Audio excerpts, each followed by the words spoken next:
November 11న జరిగే జూబ్లీహిల్స్ ఉప ఎన్నికల్లో ఓటు హక్కు ఉన్న ప్రతి ఒక్కరూ కూడా ఓటు వేయాలని పిలుపునిచ్చారు ఎలక్షన్ వాచ్ కమిటీ జాతీయ చైర్మన్ కేశవులు. ఇక జూబ్లీహిల్స్లోని అంబేద్కర్ ఓపెన్ యూనివర్సిటీలో ఓటరు అవగాహన రౌండ్ టేబుల్ సమావేశాన్ని ఏర్పాటు చేశారు. ప్రజాస్వామ్య పరిరక్షణలో ఎన్నికలు కీలకమని అన్నారు. హైదరాబాద్లో తక్కువ ఓటింగ్ శాతం నమోదవుతున్నట్లుగా గణాంకాలు తెలిపాయని అన్నారు. ఐటీ ఎంప్లాయీస్, యువతీ యువకులు, విద్యావంతులు, ఉద్యోగులు, మహిళలు ఓటును వినియోగించుకోవాలని తెలిపారు. ఎలాంటి ప్రలోభాలకు లొంగకుండా నాయకుడిని ఎన్నుకోవాలని సూచించారు.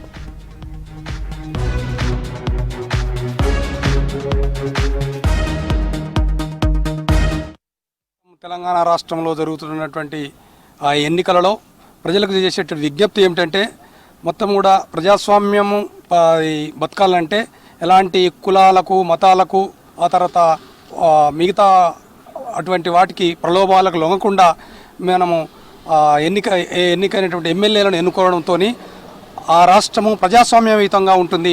కాబట్టి ప్రజలకు విజ్ఞప్తి చేయడం ఏమిటంటే, ఈ ఎన్నికల అవేర్నెస్ క్రియేట్ చేయడంలో భాగంగా ఈ కార్యక్రమం ఏర్పాటు చేస్తున్నాము.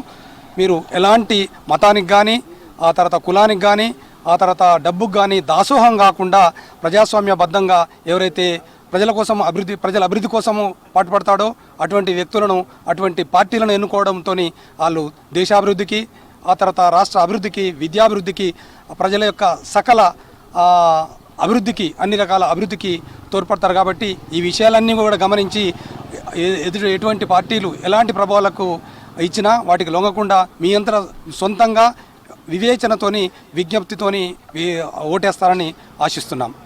ఈ సందర్భంగా ఓటర్లందరికీ మనవించుకునేది ఏంటంటే, ఓటింగ్ అనేది మనకు దేశం యొక్క రాజ్యాంగం ఇచ్చినటువంటి ఒక గొప్ప అవకాశము. దీన్ని అందరం కూడా ఒక మంచి పద్ధతిలో వినియోగించుకోవాలి. ప్రతి ఒక్కరు కూడా ఓటింగ్లో పాల్గొని ఓటింగ్ శాతం పెంచుకోవాల్సినటువంటి అవసరం ఉంది. ఉపాధి రంగంలో ఉన్నటువంటి వాళ్ళని, విద్యారంగంలో ఉన్నటువంటి వాళ్ళు కానీ, రాజకీయ రంగంలో ఉన్నటువంటి ప్రతి ఒక్కరు కూడా తమ వంతు ఓటును వినియోగించుకోవాలి. ఈసారి ఈ జూబ్లీహిల్స్ ఉప ఎన్నికలో ఇంటి నుండి ఓటింగ్ వేసుకునేటువంటి అవకాశాన్ని మన ఎన్నికల కమిషన్ అవకాశం కల్పించడం జరిగింది. సో దానిలో భాగంగా సుమారు 100 మంది తమ ఇంటి వద్ద నుండే లాస్ట్ వీక్లో ఓటింగ్ను వినియోగించుకోవడం జరిగింది.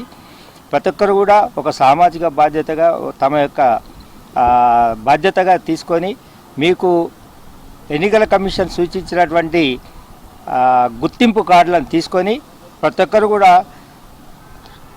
సరైనటువంటి సమయంలో, అంటే మార్నింగ్ ఎప్పుడైతే పోలింగ్ స్టార్ట్ అవుతుందో అప్పుడే అందరు పోయి వినియోగించుకొని ఎన్నికల బాధ్యతాయుతంగా పాల్గొనాలని